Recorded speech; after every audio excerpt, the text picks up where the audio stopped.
ಲೋಕಸಭೆ ಚುನಾವಣೆ ಇದು ordinary election ಅಲ್ಲ. ನಿಮಗೆ ಬಹಳಷ್ಟು ಮಂದಿಗೆ ಗೊತ್ತಿರಬಹುದು ಅಂತ ಕೇಳಿದ್ದೇನೆ, ಓದಿ ಅಥವಾ ನಿಮ್ಮ ಅನುಭವನೂ ಇರ್ಬೋದು ಕೆಲವರದು.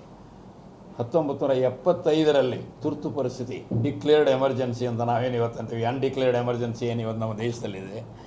ಆವಾಗ ಎಲ್ಲ ರಾಜಕೀಯ ಎದುರಾಳಿಗಳನ್ನು, ಆಮೇಲೆ ಸರ್ಕಾರವನ್ನು ಟೀಕೆ ಮಾಡೋರನ್ನ ಇದರೊಳಗೆ ಜೈಲಿನೊಳಗೆ ಏನಿಟ್ಟು ಏನೆಲ್ಲ ಅವಾಗೇನು ನಡೀತು.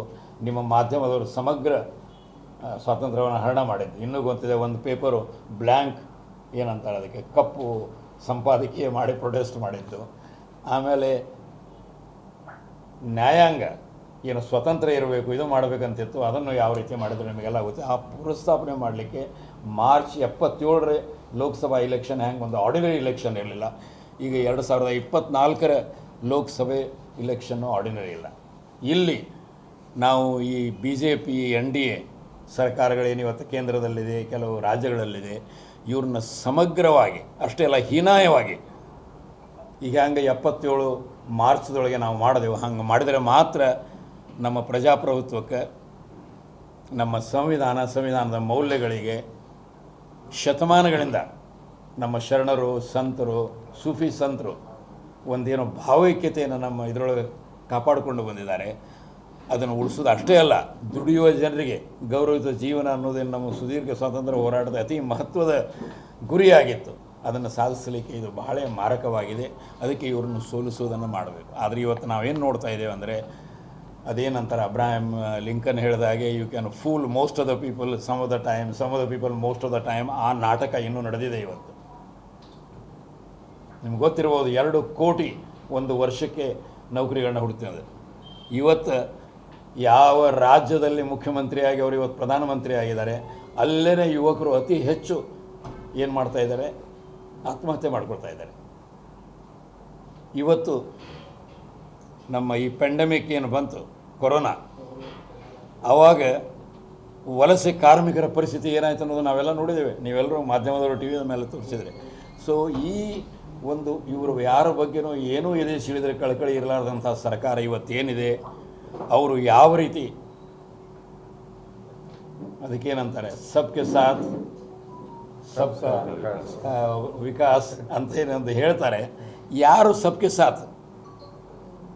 ನಾವು ಈ ದೇಶದೊಳಗೆ ಎಲ್ಲ ಧರ್ಮದವರು ಇರಬೇಕಾದ್ರೆ ನಮ್ಮ ಸ್ವಾತಂತ್ರ್ಯ ಹೋರಾಟಗಾರರು ಎಲ್ಲರೂ ಈ ದೇಶದ ಸಮಾನ ನಾಗರಿಕರು. ಅವರ ಧರ್ಮ ಇದು, ಅವರ ಮನೆಯಲ್ಲಿ ಅವ್ರದ್ದು ವ್ಯಕ್ತಿಗತವಾಗಿತ್ತು. ಆದರೆ ದೇಶ ಮಾಡಬೇಕು ಅನ್ನೋದನ್ನು ಇವತ್ತು ಯಾವ ರೀತಿ ಅವರು ಮಾಡ್ತಾ ಇದ್ದಾರೆ, ಮುಸ್ಲಿಮರನ್ನ ಟಾರ್ಗೆಟ್ ಮಾಡ್ತಾ ಇದ್ದಾರೆ ನೋಡ್ತಾ ಇದ್ದಾರೆ. ಅಲ್ಲೇನೊಂದು 100 ಚರ್ಚ್ಗಳನ್ನು ಏನು ಹಾಳು ಮಾಡಿದ್ದಾರೆ ಎಲ್ಲಿ ಮಣಿಪುರದೊಳಗೆ. ಇವತ್ತಿನ ತನೂ ನಮ್ಮ ಪ್ರಧಾನಮಂತ್ರಿ ಅಲ್ಲಿ ಹೋಗಿ ಭೇಟಿಯಾಗಿಲ್ಲ. 2 ತಾಸಿನ ದೀರ್ಘ ಭಾಷಣ ಅದೇ ವಿಷಯದ ಬಗ್ಗೆ ಪಾರ್ಲಿಮೆಂಟಲ್ಲಿ ಮಾಡಿದಾಗ ಕೊನೆಗೆ ಮಾತ್ರ ಒಂದು 2 ನಿಮಿಷ ಹೇಳಿ ಅದೆಲ್ಲ ಸರಿಯಾಗಿ ಹೋಗ್ತದೆ ಅಂತ ಹೇಳಿ ಇನ್ನೂ ನಡೀತಾ ಇದೆ ಅದು. ಸೊ ಇಂಥ ಸರ್ಕಾರಗಳು ಒಂದು ಪ್ರಜಾಪ್ರಭುತ್ವದ ಇದರೊಳಗೆ ಇರಬಾರ್ದು. ಈಗ ಹಂಗೆ ಹಿಟ್ಲರ್ನು ಭಾಳ ಮಂದಿಗೆ ನೆನಪಿರ್ಲಿಕ್ಕಿಲ್ಲ, ಅವನು ಪಾಪ್ಯುಲರ್ ಓಟ್ದಿಂದನೇ ಬಂದವ.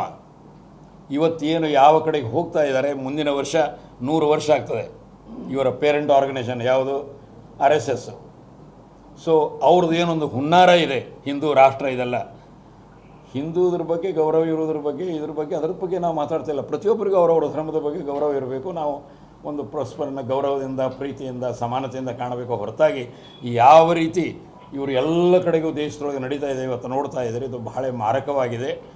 ನಾನು 30 ವರ್ಷದವ ಇರುವಾಗ ಇಮರ್ಜೆನ್ಸಿ ಏನು ಒಂದು ಡಿಕ್ಲೇರ್ ಮಾಡಿದ್ರು ಇಂದಿರಾ ಗಾಂಧಿಯವರು, ಅಮೇರಿಕಾದಲ್ಲಿದ್ದೆ. ನಾವೆಲ್ಲರೂ ಕೂಡಿಕೊಂಡು ಇಂಡಿಯನ್ಸ್ ಫಾರ್ ಡೆಮಾಕ್ರಸಿ ಮಾಡಿ ಅದನ್ನು ಪುನಃಸ್ಥಾಪನೆಗೆ ಇಲ್ಲಿಯ ಪ್ರಮುಖ ಮೇನ್ ಹೋರಾಟಕ್ಕೆ ನಾವು ಪೂರಕವಾಗಿ ಅಲ್ಲಿ ಮಾಡಿದೆವು. ಸತ್ಯ ಸಂಗತಿಗಳನ್ನ ಹೊರಗೆ ತಂದು 4 ಮಂದಿಯ ಪಾಸ್ಪೋರ್ಟ್ ಬಿಡಿಸಲು ಮಾಡಿದ್ದಿಲ್ಲ, ಒಂದೇ ಸಂಘಟನೆದು ಇದು ಮಾಡಿದರು, ಏನು ರದ್ದು ಮಾಡಿದರು, ಅದರೊಳಗೆ ನಾನು ಒಬ್ಬ.